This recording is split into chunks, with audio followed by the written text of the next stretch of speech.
Hey guys, hope you're all well.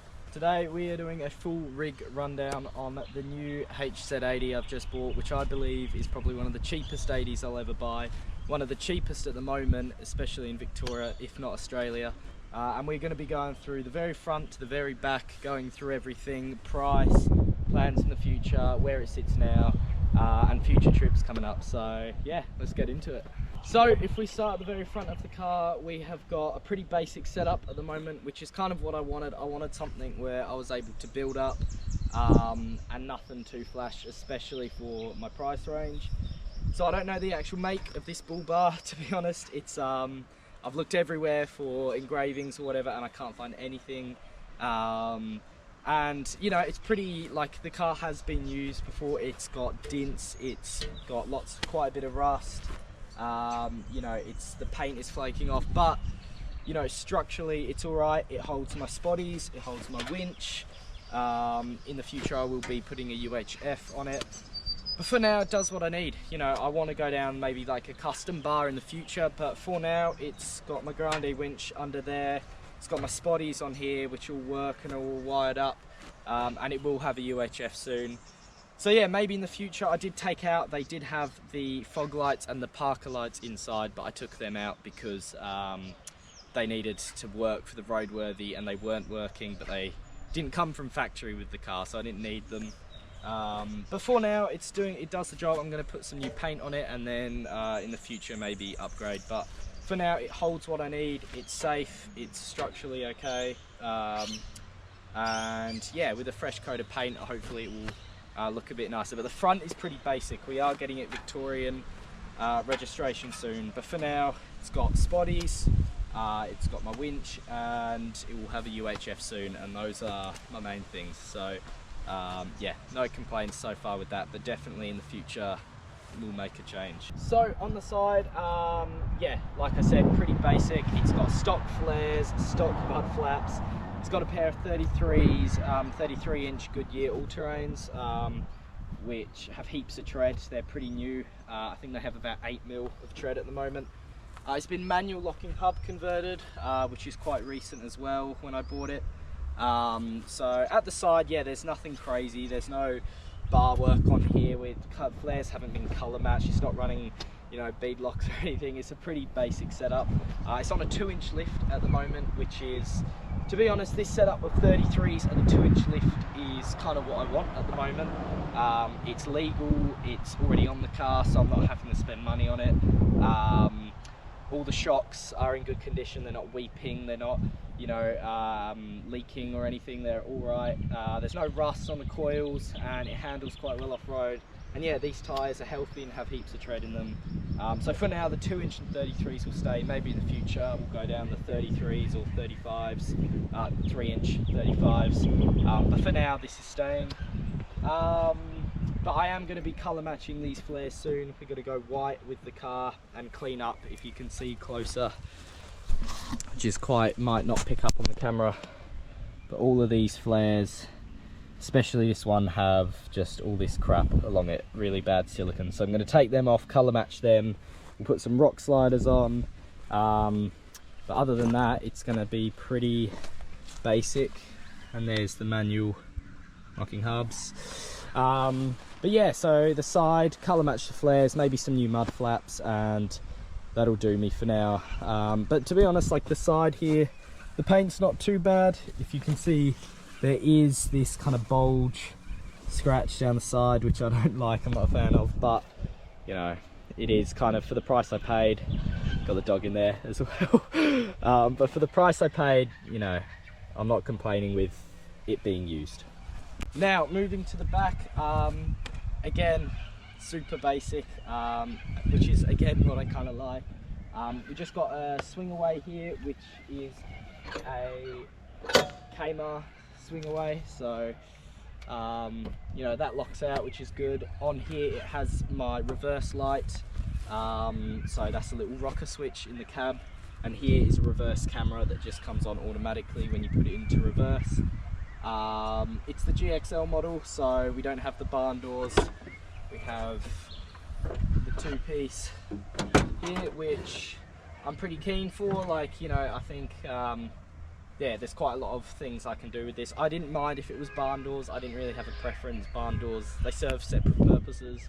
But yeah, having this now, I'm actually quite happy with it. And you know, like they take a bit. They're old, they're worn out, the hinges are starting to go, but it, yeah, it does the job for now. It's got just the stock rear bar on it, if you want to call it that, and then just obviously tow ball and stuff like that. So pretty basic. There is going to be a lot more I want to do to the rear of this. A proper rear bar, you know, bin bag on the tyre, rear wing, some other bits and bobs. But yeah, for now, this is going to be, it does the job, it does the purpose, and I don't want to dump heaps of money into this when, you know, I'd rather spend that money on a touring setup or stuff, which will definitely come in the future. Moving on to the cab now, it's pretty basic inside, it's comfortable. There's a few features I like. You know, the aircon and heating both work, which is a miracle.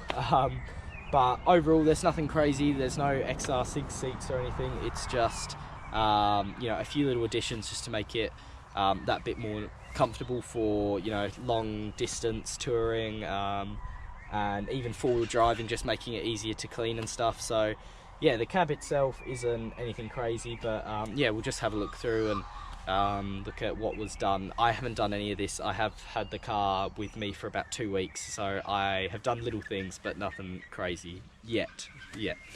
Alright, so if we have a look through the cab, I've got the dog waiting patiently.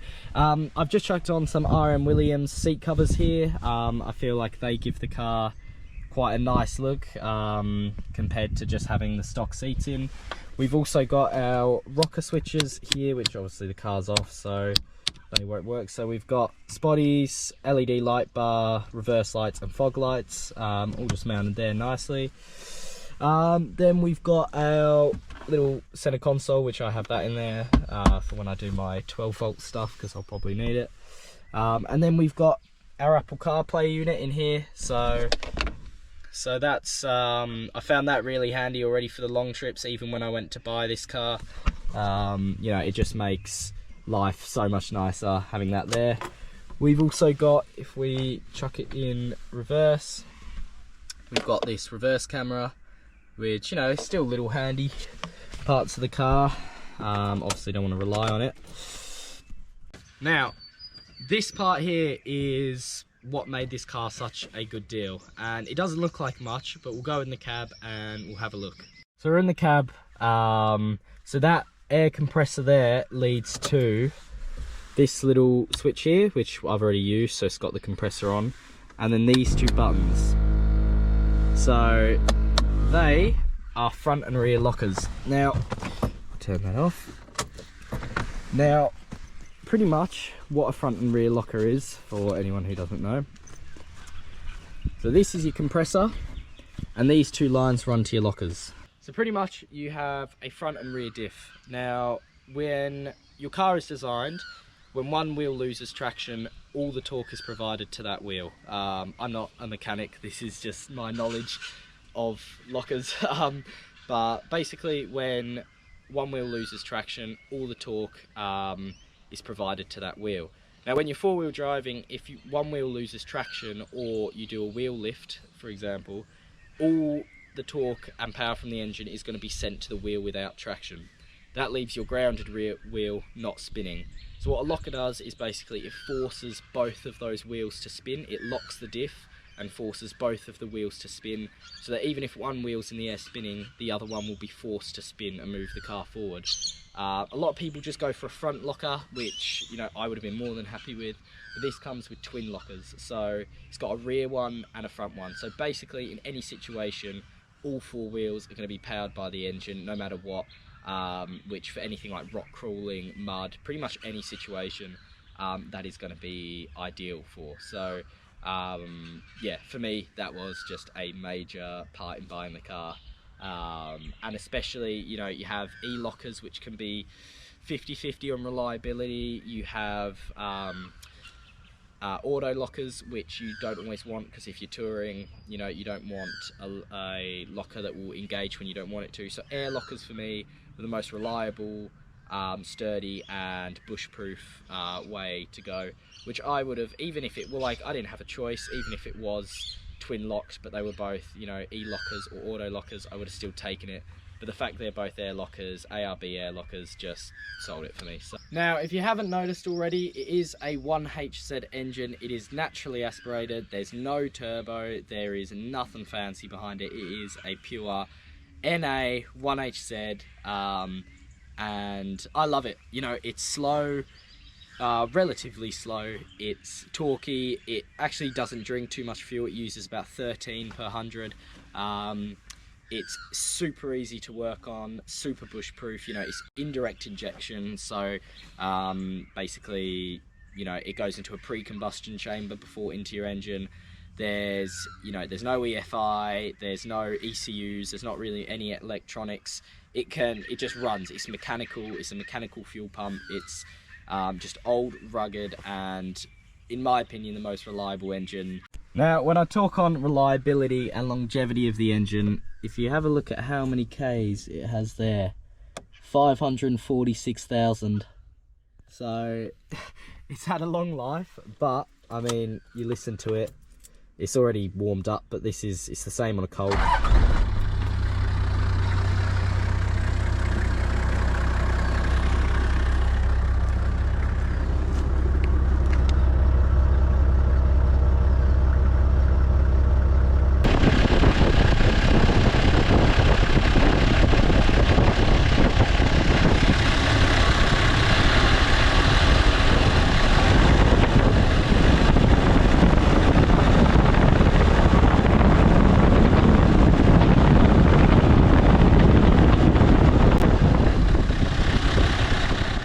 How much did I buy this 1HZ twin ARB airlocked 80 series?